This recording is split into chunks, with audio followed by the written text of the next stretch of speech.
Ladies and gentlemen, happiness is not a destination. This is one of the greatest misunderstandings many people carry throughout their lives.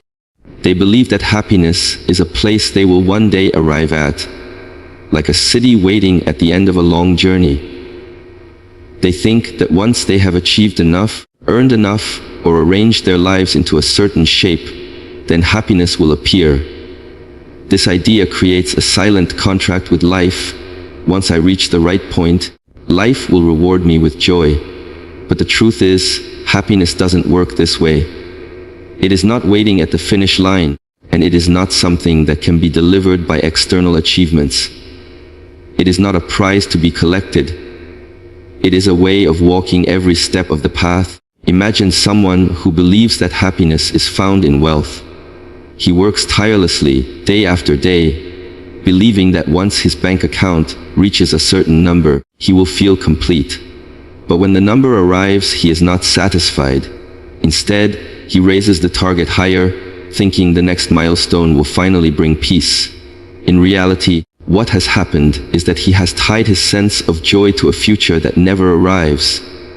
His entire journey is filled with waiting, not living. The same can be seen in relationships. A person may believe, I will be happy once I meet the right partner. But happiness that depends solely on another person is fragile. Even when the relationship begins, the expectation continues. I will be happy when they act exactly how I want them to. I will be happy when they never disappoint me. This way of thinking ensures that happiness is always postponed, always conditional, always in someone else's hands. Look closely at this pattern, and you will see it everywhere. I will be happy when I graduate. I will be happy when I move to a new city. I will be happy when I finally own a house. Each statement pushes happiness further and further away, as if it can only exist under perfect circumstances.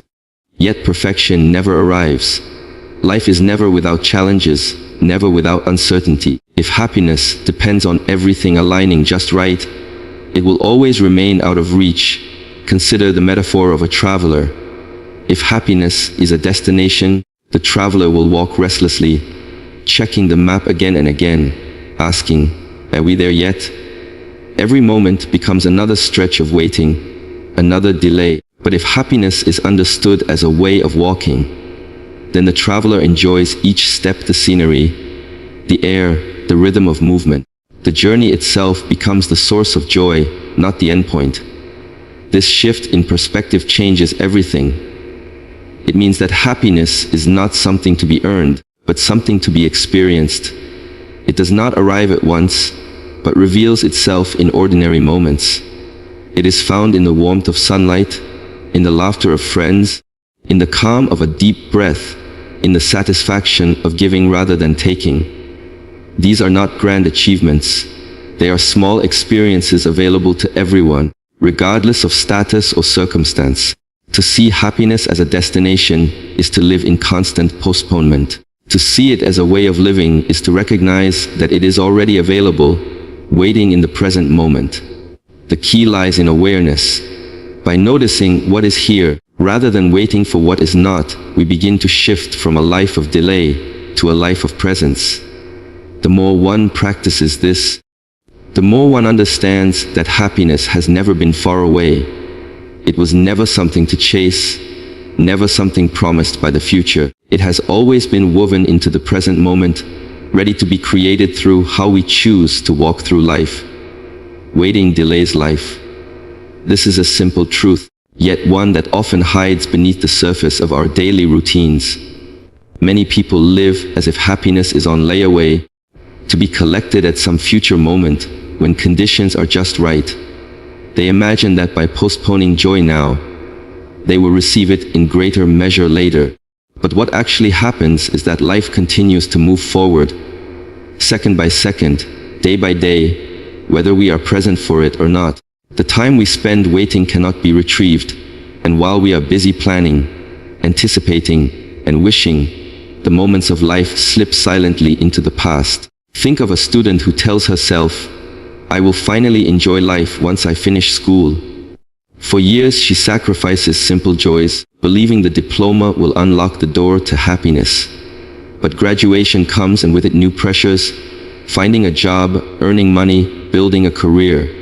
Now she says, "I will be happy once I'm established in my work." The cycle repeats endlessly. Every stage becomes a stepping stone to the next, and the promise of happiness is always ahead, never here. The waiting becomes her way of living, and without realizing it, she has allowed years of her life to pass under the shadow of postponement. Waiting has a hidden cost. It conditions the mind to believe that happiness is always external, always delayed, always out of reach. The more we practice waiting, the more skilled we become at overlooking the present. Even when circumstances improve, the habit of postponement lingers. We think, this is good, but it will be better when something else happens. The mind trains itself to resist contentment. By the time the long-awaited future arrives, the ability to appreciate it has weakened. There is also a deeper danger in waiting. Life is unpredictable. We never know how many days are given to us. To postpone happiness until everything is perfect is to gamble with something that cannot be guaranteed. People often speak of someday. Someday I will travel. Someday I will rest. Someday I will pursue what matters to me. But someday is not a date on the calendar. It is an illusion that keeps us from engaging with today. Too many people discover this too late, realizing that while they were waiting, the chance to live fully had already passed them by.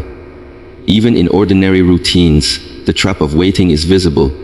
Someone might sit at work, saying, "I can't wait until the weekend." Then spend the weekend saying, "I can't wait until vacation." Then return from vacation saying, "I can't wait until I retire." In this pattern, entire decades are spent wishing life away. The present is endured rather than embraced. The irony is clear. While waiting for life to get better, we are losing the very life we hope to enjoy.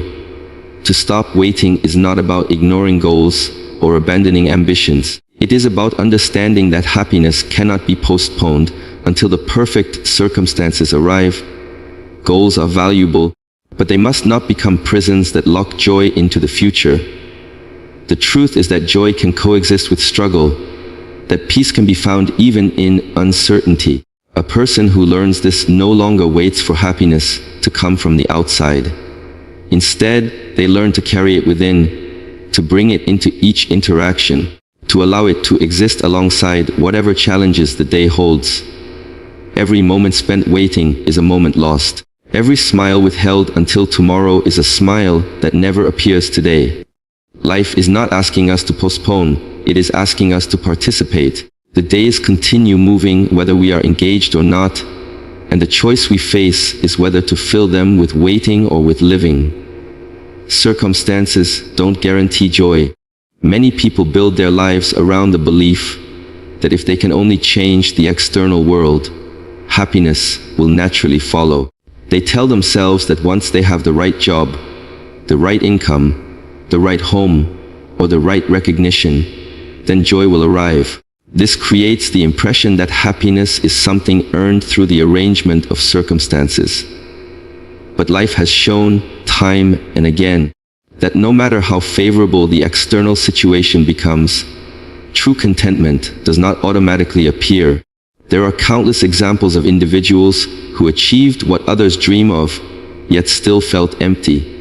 The celebrity with fame and wealth who confesses to loneliness. The successful professional who wakes up each day with anxiety despite living in comfort. The student who achieves top marks, yet feels no lasting satisfaction. What these stories reveal is that joy does not arise simply because the conditions look good from the outside. Circumstances can provide comfort, they can provide opportunity, but they cannot guarantee inner peace. This becomes clear when we observe people in less fortunate conditions. There are those with modest resources who carry a sense of warmth, gratitude, and presence in their daily lives. They smile easily, they share generously, they find meaning in simple acts. Their circumstances may not look impressive, yet their inner life radiates strength. This contrast shows that joy is not dictated by what we own, where we live, or how others see us. It comes from something deeper, something that cannot be measured by material success. The challenge with relying on circumstances is that they are never stable. The job you work so hard to achieve can be lost. The money you accumulate can disappear. The relationships you depend on can change. If joy depends entirely on these shifting conditions, then joy itself will always be fragile. It will rise and fall according to forces outside your control. This leaves a person vulnerable, constantly anxious about protecting what they have gained, fearful that happiness will vanish if circumstances change. In truth, this is not happiness, it is dependency. Consider the rhythm of human desire. When one external goal is reached, another immediately takes its place. The new house becomes ordinary after a few months. The promotion feels satisfying for a short while, then loses its shine. The vacation brings excitement, but fades quickly when normal routines return. If joy were guaranteed by circumstances, these moments would provide lasting fulfillment. Instead, they show how temporary the satisfaction of external gain can be. The heart continues to search for something more, because the deeper need has not been addressed. Joy arises not from the condition of the world around us, but from the condition of the mind within us. Two people can walk through the same experience and feel entirely different. One sees disappointment, the other sees opportunity. One focuses on what is missing, the other appreciates what is present. Their circumstances are the same, yet their inner responses create very different realities. This demonstrates that happiness is not locked into events, but unlocked by perception. To understand this is to reclaim power. It means that one does not have to wait for perfect conditions before choosing to feel contentment. It means that joy can be practiced even in imperfection, even in challenge, even in uncertainty. The external world will always change, sometimes in our favor, sometimes against us. If happiness depends only on those changes, it will always remain unstable. But when happiness is cultivated as a way of seeing and living, circumstances lose their power to dictate our inner state. They may influence our comfort, but they no longer control our capacity for joy. Every day offers a choice. From the moment we open our eyes in the morning, we stand at a crossroads between two paths. One is the path of waiting, where we hold back our sense of joy until life delivers the conditions we think we need. And the other is the path of creating, where we take responsibility for shaping our own experience of happiness, regardless of what surrounds us. This choice may appear small, but it quietly defines the quality of our lives. Day after day, moment after moment, the decision we make becomes a habit, and the habit becomes our character. On the path of waiting, life becomes a constant negotiation with the future. People say to themselves, "I will be happy when things settle down," or "I will feel better once this problem is solved." In doing so, they hand their emotional well-being over to circumstances they cannot control. They allow the rhythm of their happiness to be dictated by events outside themselves. The danger of this choice is that it feels natural in the moment. It feels logical to think that joy will come after success, after resolution, after improvement. Yet this choice traps us in postponement, and the postponement quietly becomes our way of living. On the path of creating, the mindset is different. Instead of waiting for joy to arrive, we cultivate it with what we have now. This does not mean ignoring difficulties or pretending everything is perfect. It means recognizing that within every situation, however imperfect, there are still opportunities to generate meaning, peace, or gratitude. A person who chooses to create happiness does not need to wait for the perfect morning to begin their day well. They find something simple to appreciate. They set an intention. They decide how they will step into the world. The circumstances may be ordinary, even challenging, but their inner orientation transforms the experience. Think of the difference between two people waking up to the same rainy morning.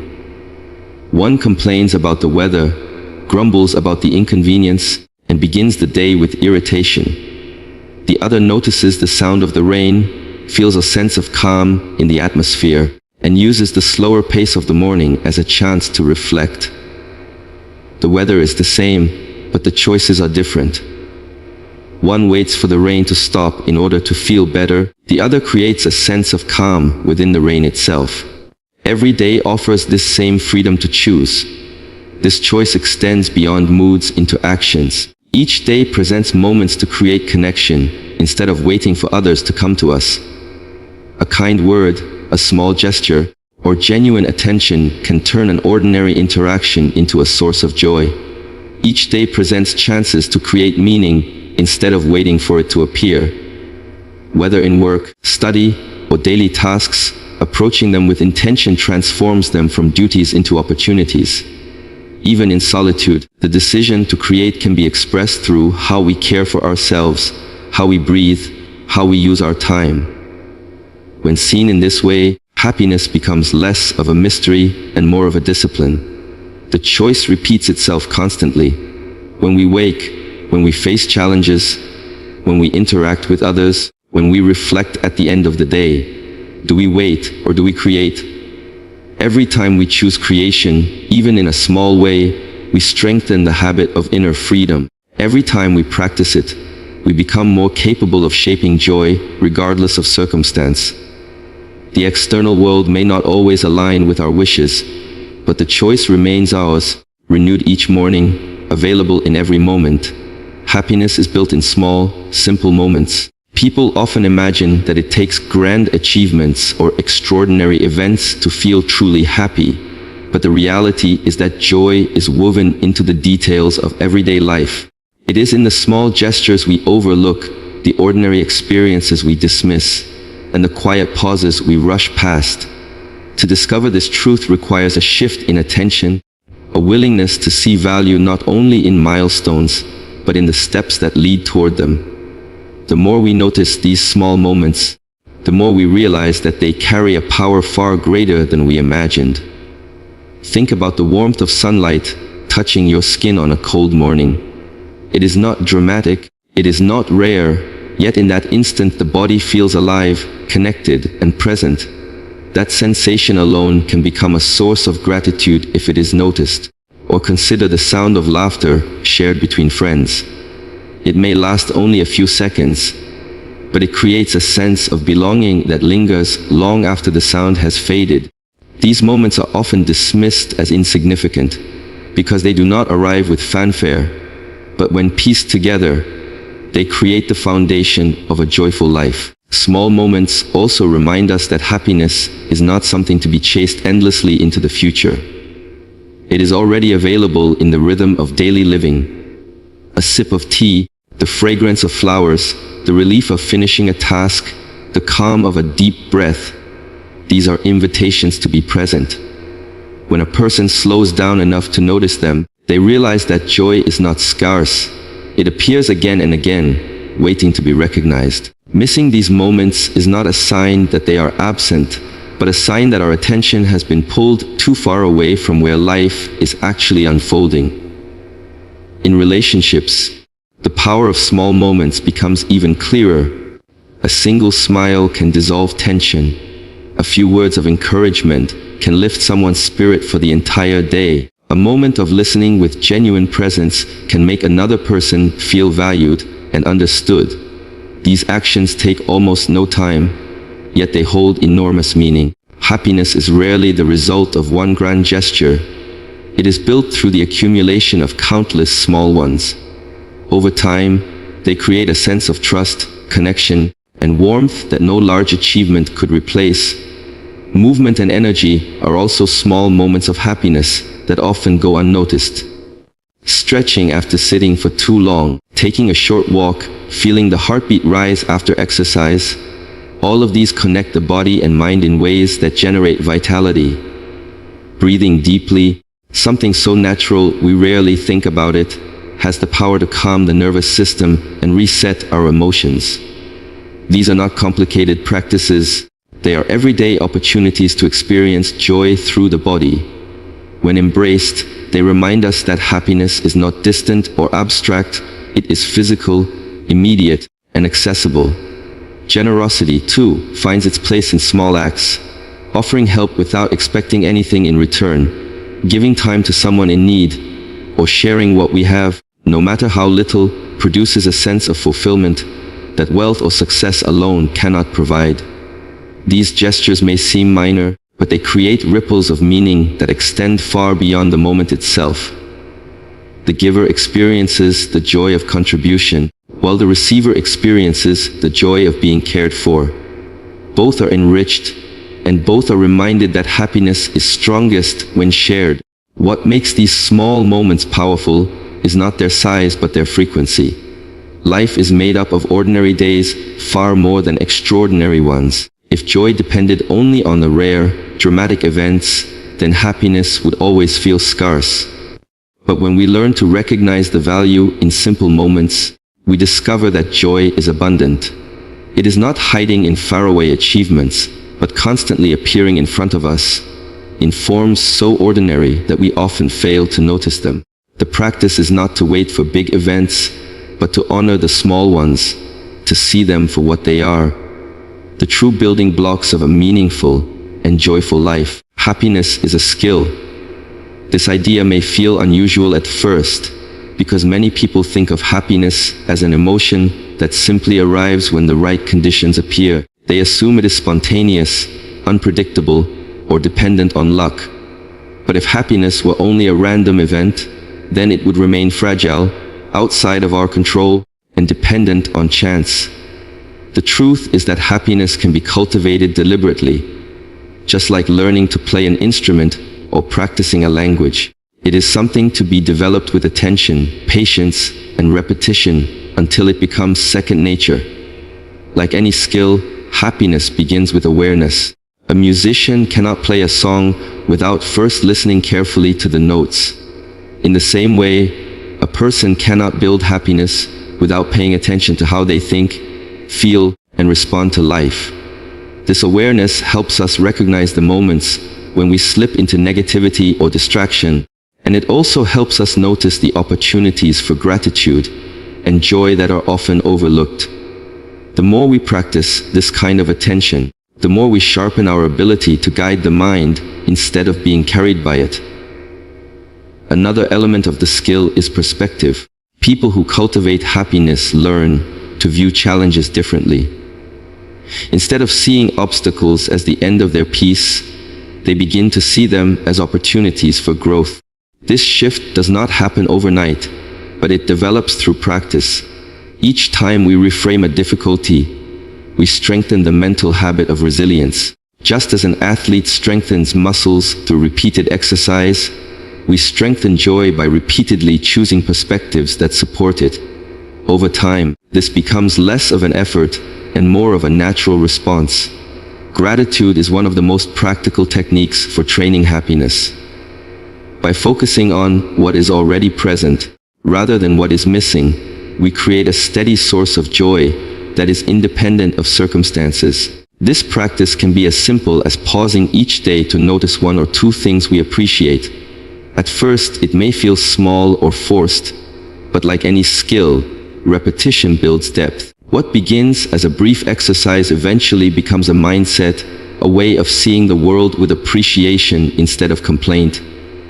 Discipline also plays a role. Just as no one expects to master a craft without effort, we cannot expect happiness to become consistent without practice. This does not mean forcing ourselves to smile or pretending difficulties do not exist. It means creating habits that support mental and emotional balance. Meditation, mindful breathing, physical movement, keeping meaningful connections alive. All of these are practices that shape our capacity for joy. Each act strengthens the inner foundation so that happiness does not collapse when circumstances change. One of the most important aspects of treating happiness as a skill is patience. Skills do not develop instantly, and setbacks are part of the process. There will be days when joy feels far away, just as there are days when a musician struggles with their instrument. But each time we return to the practice, we reinforce the ability to generate happiness even under pressure. With time, what once felt difficult becomes natural. The effort required decreases, and the skill becomes integrated into daily life. When happiness is understood in this way, it no longer appears as something fragile or fleeting. It becomes something we actively build, strengthen, and refine. We stop depending entirely on external conditions to decide how we feel, and instead, we take responsibility for cultivating joy as an ability within ourselves. This shift creates a sense of empowerment, because no matter where we are or what we face, the practice of happiness remains available, ready to be exercised in each moment.